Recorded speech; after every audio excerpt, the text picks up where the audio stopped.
I think there are a couple of very interesting things happening, of course, in South Africa, but globally as well. One is there are some important political changes happening internationally. I think Brexit is a good example of that. The Trump phenomenon is a good example of that. And of course, with that goes things like, for example, protectionism and a possible trade war globally. All those sort of things will impact on the South African economy eventually as well.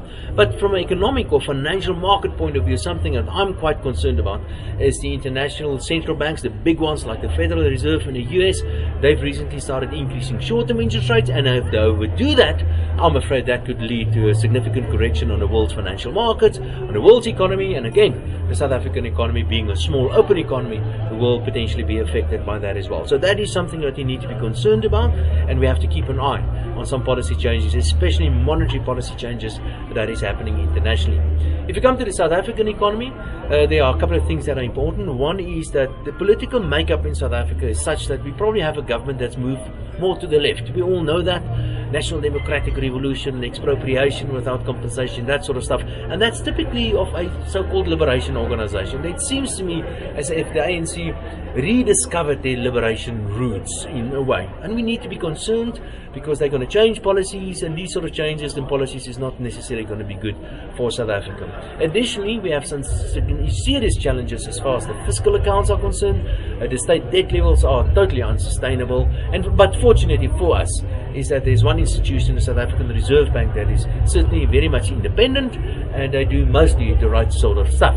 Unfortunately, this uncertainty, political uncertainty, policy uncertainty, and certain policy changes is not good for economic growth, and we're probably going to see quite weak economic growth for the next couple of years or so. Hopefully, after next year's election, the new president will be in a position to consolidate power, and hopefully he's going to do the right thing. But for now, until the next election, expect a lot of uncertainty. If you could talk to the president and advise him on what steps he should be taking, what do you think he should be prioritizing to help South Africa? Yeah, well, certainly there are a couple of things that need to happen. The economists will argue things like, for example, we need to liberalize the financial markets, we have to do something about labor legislation, and all those sort of things are certainly important. We have to fix the state-owned enterprises. They are a complete mess.